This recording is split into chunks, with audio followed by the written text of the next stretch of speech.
Boa noite, boa tarde, até bom dia, não sei a hora que você vai estar assistindo esse vídeo, nosso canal aí, Primeiros Passos da Fé Cristã, em qual nós estamos preocupados aí em que você aprenda os primeiros passos, os primeiros princípios e tenha você um bom alicerce na fé que você vai estar iniciando. Amém? Então, meu nome é Pastor Giovanni, eu moro aqui em Fortaleza, sou da Igreja Assembleia de Deus Internacional, o nosso amado pastor Elias, pastor presidente, e sou formado em teologia. Também não cheguei a finalizar, mas concluí, né, a pós-graduação em ensino religioso, faltou só o trabalho final, pretendo voltar e finalizar essa missão lá em Manaus. Então terminei minha faculdade lá na Faculdade de Boas Novas, em Manaus, né, e estou na igreja já há bastante tempo, já fui professor de escola dominical e gosto muito da parte de ensino. Então nós vamos trabalhar nessa lição 2, né, que é o tema Conhecendo a Deus. Né? O texto bíblico fica: chegai-vos a Deus e ele chegará a vós. Ele está em Tiago, capítulo 4, verso 8, parte A. Então vamos falar nesse certo aspecto tão importante, né, que é o nosso Criador, o nosso Deus. Né? Em introdução ele vai dizer em Efésios capítulo 2, verso 12, você pode pôr na sua Bíblia aí, para você ler os versículos que estão sendo colocados aqui e ler da sua integridade. Às vezes ler um versículo só você não consegue compreender direito. Então é bom sempre ler o capítulo todo, para você entender o que o autor está querendo explicar, né? Para que você venha ser edificado. Então por isso todo novo crente deve, evidentemente, após aceitar Jesus Cristo como Senhor e Salvador da sua vida, começar a conhecer o Senhor. Amém?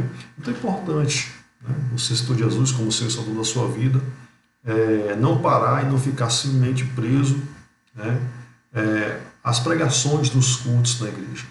É importante que você busque também por si só, né, um curso de aperfeiçoamento, faça faculdade de teologia, leia os livros, né, procure realmente conhecer o Deus que você serve. Né. É lógico que nós temos hoje tantos ensinamentos bíblicos, né, como temos ensinamentos que estão fora da palavra de Deus. Portanto é importante nós, principalmente, se está iniciando na fé, lê bastante a Bíblia, né? Porque a Bíblia é a verdade que vai iluminar a sua mente. Na hora que você for ler outros livros, você vai enxergar que aquele assunto não está na palavra de Deus, não está no ensinamento doutrinário. Então é importante que você conheça a verdade, se dedique intensamente a ler a Bíblia intensamente, para que você venha conhecer a verdade e venha ser livre. Então, ele está dizendo aqui que a primeira coisa que vence é o ato de fé, depois a busca do conhecimento. É lógico. Né? Isso é uma questão teológica. Né? Eu penso e creio, ou creio e penso? Né? Ele vai dizer aqui que eu estudo, eu primeiro creio, para depois eu conhecer. Né? Lógico, se eu não creio que Deus existe, como é que eu vou buscar o conhecimento desse Deus? Então eu tenho que ter uma fé, crer em Deus, buscar Deus. Né? Crer em Jesus Cristo como nosso Salvador, né? Jesus como aquele enviado por Deus, crer na Bíblia como a palavra de Deus, como a revelação de Deus para mim. Né? Então isso começa-se pela fé, né? De confiar e crer realmente em Deus, e depois buscar esse conhecimento de Deus que está nas Escrituras, principalmente revelado nas Escrituras. Né? Então vamos continuando aqui, eu marquei aqui a parte que eu vou estar frisando, e ele vai dizer aqui que de acordo com você vai conhecendo a Deus, você vai conseguir enxergar qual é a sua missão de vida. Né? Deus nos criou com um propósito nessa terra. Você que está me ouvindo neste momento, você tem um propósito. Deus te fez com um propósito de vida. Você tem um objeto de missão para você. Né? Então, ou seja, você foi criado com aspectos, né? Com desejos, com vontades, com talentos em determinadas áreas que Deus ele deseja te usar. Você precisa compreender e buscar mais a Deus para que você se encaixe no plano divino, para que você seja bênção também para outras pessoas. Então, você está iniciando na fé agora, não fique pensando que ir para a igreja simplesmente por ir. Eu lembro no início que eu estava iniciando na igreja, eu recebi o conhecimento e o Ragia queria logo fazer a obra de Deus, ser um obreiro da casa de Deus. Isso é o desejo do novo convertido. Né? Nem estou dizendo que todos vão ser obreiros, né? Mas de fazer algo para Deus. né? Ele está envolvido na obra de Deus, de alguma forma, está envolvido em alguma atividade na obra de Deus, naquilo que chama o seu coração a atenção, que você pode ajudar na obra, na igreja que você está frequentando. E mais, a compreensão que todo crente pode ter sobre quem é o Todo-Poderoso é consequência da revelação que o Onipotente deu a si mesmo. É lógico, se Deus não se revela, nós não poderíamos conhecer Ele, né? Mas Deus, ele se revelou para a humanidade, tem se revelado na humanidade desde a criação, né? Tem se mostrado para a humanidade, porque Ele deseja cada vez mais se revelar para mim e para você. Então Ele se revelou e Ele se mostra como Deus onipotente, né? Consequência da revelação que nós conhecemos de Deus. Você estudou na lição anterior o que a revelação de Deus se deu através da Bíblia, que eu já falei na lição anterior. Vocês estão assistindo e não assistiu ainda o vídeo da lição, a lição 1, falamos sobre a Bíblia, e a Bíblia é onde Deus revela para o homem quem Deus é. É lógico, não é a totalidade da revelação de Deus, mas aquilo que é suficiente para que nós venhamos confiar nele, crer nele, principalmente está lá revelado para ele o plano de salvação e o amor dele por mim e por você. Como eu falei aqui, a onipotência completa nós não vamos saber, porque nosso conhecimento ele é limitado. Conhecendo Deus através de suas qualidades. Deus tem muitas qualidades através das quais ele se identifica com os homens e ao mesmo tempo torna-se diferente de todos os seres espirituais. Você descobre quais são as qualidades de Deus ao conhecer os seus nomes. Então, os nomes de Deus, ele vai revelar as qualidades de Deus, né? Temos o Jeová Rafa, né? Jeová Rafa, que é o Senhor que cura, né?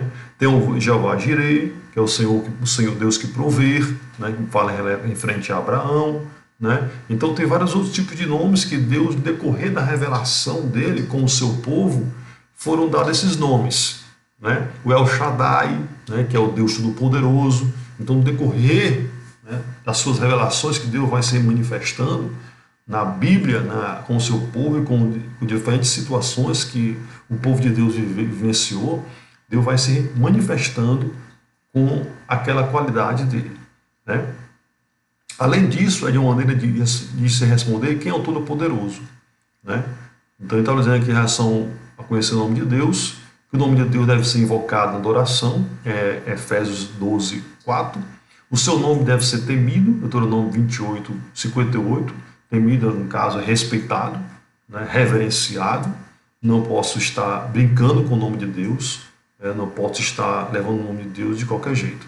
O seu nome deve ser louvado, segundo Samuel 22, 50, lógico, o nome do Senhor deve ser louvado. O seu nome deve ser glorificado, Salmo 86, 9, glórias a Deus nas alturas. O seu nome não pode ser falado ou tomado em vão, Êxodo 27. Isso é muito comum na nossa cultura. O seu nome não pode ser profanado nem blasfemado. Né? Eu não posso ficar brincando com o nome de Deus, não posso ficar blasfemando o nome do Senhor, né? Fazendo piadas ou outro tipo de coisa. Leia Levítico 18, 21 e 24 a 16. O seu nome deve ser santificado e bendito. Leia Mateus capítulo 6, versículo 9. E na Bíblia os nomes de Deus mais comuns são Deus, né? Lógico, o nome de Deus, que basicamente, um pouco mais de conhecimento fora aqui, o nome de Deus é o Yahvé no hebraico, né? A nossa cultura colocou-se Deus, mas o Yahvé que depois que foi manifestado como Deus Todo-Poderoso. Né? Então, quando você encontra no texto bíblico, ele fala do seu poder criador e total. Né? Como fala-se, Deus é o Deus Todo-Poderoso que criou os céus e a terra. Jeová Jafá é Deus relacionado com as pessoas para ajudá-la e salvá-la. Né? O vocábulo Deus, com outras combinações, Altíssimo, Suficiente, Eterno conosco, revela as qualidades de Deus e a sua maneira de agir das pessoas. Então, Deus Altíssimo, né? Fala uma qualidade de que Deus é um Deus que está em alto, uma altura, uma posição maior do que qualquer autoridade dessa terra. É insuficiente porque ele pode suprir qualquer necessidade minha e sua. Então, Senhor, no sentido de governador e dominador, né? A palavra Senhor, né? Vem do grego, que significa também dono, né? Ele é dono de tudo, né? É aquele que exige o serviço e lealdade do seu povo. Ou seja, estou falando de Senhor. Se Deus é meu Senhor, né? Então eu tenho que me submeter à vontade dele. Eu tenho que obedecer, eu tenho que ser leal a esse Deus do qual eu sirvo. Eu não posso ficar dividindo a minha lealdade a Deus. Uma hora eu sou leal a Deus, outra hora eu sou leal ao meu amigo, que é contra os princípios de Deus. Então eu tenho que me submeter ao serviço de Deus por completo. E Pai mostra também que todas as coisas do ser humano foram criadas por Ele e estão debaixo da sua proteção, né? O Pai, nós sabemos já que o Pai, Ele cuida, Ele protege, Ele que gerou, num certo sentido, né? Então responda a seguinte pergunta: o que é revelado aos homens através do nome de Deus? Como um crente deve proceder o nome de Deus? Qual é o nome de Deus que revela o seu relacionamento com os homens, né? Continuando, segundo aspecto, segundo tópico, conhecendo Deus através dos aspectos do seu caráter. Você também conhece Deus ao estudar o que Ele é em si próprio e em relação ao universo e aos seres por eles criado, né? Os primeiros dele, né, ele vai tratar aqui da questão do caráter de Deus. Deus, ele é soberano. Isso aqui é algo que o homem não pode ser soberano. Quem é soberano é Deus, é Ele que tem o controle de tudo. O homem às vezes, ele tenta procurar essa soberania porque é chefe de alguma coisa, ou é dono de alguma coisa, de algum país, de alguma posição, e ele quer dominar o mundo, né? Isso vem muito de homens ditatoriais que querem dominar, querem ser soberanos. Mas o único, na verdade, que domina isso, e é dono de tudo isso aqui, toda essa terra, é Deus, né? O homem para Deus é simplesmente, Deus domina tudo, governa tudo, porque Ele é soberano sobre o céu, sobre a terra e sobre toda a humanidade. Então, isso são as qualidades divinas de Deus, né? O seu segundo aspecto, né, é a eternidade. Nunca houve um tempo em que Deus não existisse. Isso aqui é muito importante, né? Porque muitos vão dizer, até eu ficava no início da minha fé, de onde veio Deus, né? Qual é a origem de Deus? Porque nós pensamos como humanos, né? Deus não é humano. Apesar de nós termos se criado a imagem e semelhança dele, mas nós viemos dele, não o contrário. Deus não veio da gente. O Deus que vem de nós não são os deuses criados, são os ídolos, os deuses criados de prata, de pedra, de ouro, criados pela mão dos homens, que esses deuses não têm nenhum significado, né, em relação ao verdadeiro Deus, que Ele é o único Deus, que criou todas as coisas. Então, esse Deus todo-poderoso, Criador, Ele não tem início nem fim. Ele é o próprio Criador. Ele não tem início de existência. Ele é a própria existência. Ele é o alfa, o ômega, o princípio e o fim. Então, tudo que temos aqui hoje foi criação do nosso Deus Criador, que nunca morre, que nunca dorme, né? Então, esse Deus é por isso que fala que Ele é eterno. Ele existiu antes de todas as coisas, sempre existiu, né? E não se limita também ao tempo, né? A gente fica pensando que Deus ele está hoje estou vendo o vídeo, dia 12 de abril de 2021, né? Deus não está limitado ao tempo. Quem está limitado ao tempo somos nós que somos limitados, né? Deus ele já sabe o que vai acontecer no dia 13 de abril, no dia 14 de abril. Daqui a pouco vamos falar sobre isso, inclusive já está na próxima assunto aí. Deus ele sabe todas as coisas. Deus não é limitado ao tempo. Nós somos limitados, né? O tempo de Deus é o tempo Kairos. O nosso tempo é o tempo Cronos. Então o tempo do homem é diferente do que o tempo de Deus. É um tempo superior, muito além daquilo que nós pensamos ou imaginamos. Deus não está no presente, Deus está no passado, presente e futuro. Então é isso que o texto está querendo dizer. O terceiro aspecto divino de Deus é a onisciência, ou seja, ninguém pega Deus de surpresa. Deus já sabe de tudo que está acontecendo e que vai acontecer, né? Então aqui vai tratar da onisciência, ou seja, o Deus que tem todo o conhecimento, que sabe todas as coisas, né? Que está em Hebreus capítulo 4, versículo 13 e outros textos mais, né? Sonda-me, Senhor, me conheces, né? Então é o Deus que conhece o nosso coração e sabe tudo que pensamos. Jesus, quando estava conversando com os fariseus pensavam, Jesus olhava para ele e dava uma resposta naquilo que eles estavam pensando. Ou seja, é um Deus que sabe o que nós pensamos antes mesmo de falar, né? Então o quarto aspecto divino é o de presença, ou seja, Deus não se limita a um lugar físico, né? Deus só está aqui em Fortaleza, Deus não está, quando começa o culto aqui, Deus só fica em Fortaleza, não vai para outro canto. Não. Deus é um Deus que está presente sobre toda a terra, em todo instante e momento. Não há um lugar que que Deus possa se limitar, né? Porque Ele é Deus, então Ele é infinito, a onipresença de Deus é lá em qualquer lugar que eu venha estar. No meu quarto, na minha casa, no banheiro, onde eu estiver, o Senhor também está lá e também estará com a gente. Nada a gente não pode fugir de Deus, porque onde a gente for, Deus sempre vai estar com os seus olhos nos olhando, nos observando. Ninguém pode se esconder de sua face, e essa é a verdade, né? Para onde você for, o Senhor está contigo. Ele é onipotente, o seu quinto aspecto divino. Potente, ou seja, tem todo o poder, né? Todo o poder está na mão de Deus, né? O poder de Deus se manifestou e se manifesta de várias formas. Aqui vai estar, no caso da criação, o poder de Deus para criar todas as coisas, né? O poder criacional, tudo aquilo que nós vemos aqui hoje, né? Veio pelo poder de Deus, né? Vemos as nuvens, vemos o sol, vemos os astros, os planetas do universo, a distância do Sol da Terra, o movimento de rotação, de translação, né? Vemos o universo todo organizado, né? Por quê? Porque existe uma força, um poder racional, inteligente, poderoso, que está por trás de toda essa criação, que chama-se o nosso Deus. A Terra está na posição correta, certinho em relação ao Sol, para que nem se congele, nem seja queimado. Ou seja, Deus é um Deus super inteligente, muito mais do que qualquer ser humano.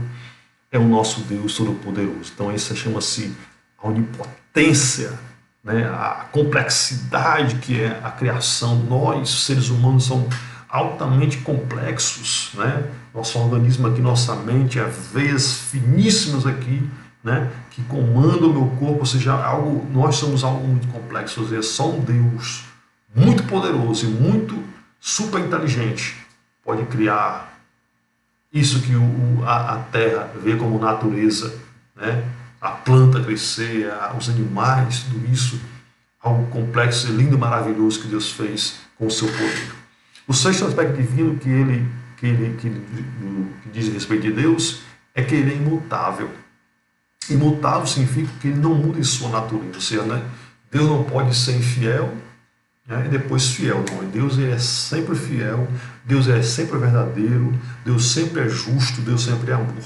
Ele não muda em determinado aspecto de coisa nenhuma. Sempre será bom, justo, né?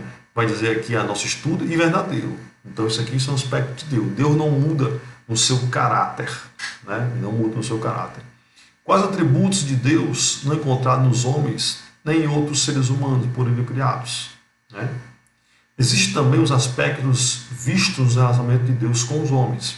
Falando de aspectos agora divinos, nós falamos de aspecto divino, onisciência, onipresença, né? Onipotência, são os aspectos divinos. Agora estamos falando de aspectos que o homem pode ter de Deus, em relação a Deus, né? E o primeiro aspecto é a retidão. O homem pode ser reto, né? Quantas vezes Deus falou para vários homens: este é um homem reto segundo o meu coração, né? Para Noé, né? Para outros homens de Deus na Bíblia, que Deus observou: este é um homem reto, Jó, né? Que faz a minha vontade, correto e íntegro, porque esse é o aspecto divino de Deus. Os homens que têm essa comunhão com Deus, eles acabam sendo influenciados por Deus para também serem pessoas corretas e retas, né? Quanto mais me aproximo de Deus e conheço o seu caráter, que um deles é a retidão, eu também quero ser uma pessoa reta e correta e íntegra. E isso agrada os olhos de Deus, e isso é Deus na minha vida me transformando para que eu me pareça, né? E ser semelhante a Jesus Cristo, que é o meu princípio da criação que foi perdido. Então ele exige perfeição, então os que desejam estar em sua presença. Leia Mateus 5,48. O segundo aspecto é a justiça. Deus jamais age com desonestidade ou é injusto. Então esse aspecto também é importante, que você e eu, por servirmos a Deus, devemos revelar para a humanidade esse aspecto que servimos a Deus. Nós não podemos servir a Deus e sermos pessoas incorretas, desonestas, e nós temos que ser pelo contrário. Eu sirvo a Deus, eu preciso seguir o caminho de Deus, que é a retidão, que é a justiça, que é a honestidade e a verdade, né? Então isso é revelado justamente pelo caráter, pelo meu relacionamento de eu conhecer e buscar a Deus.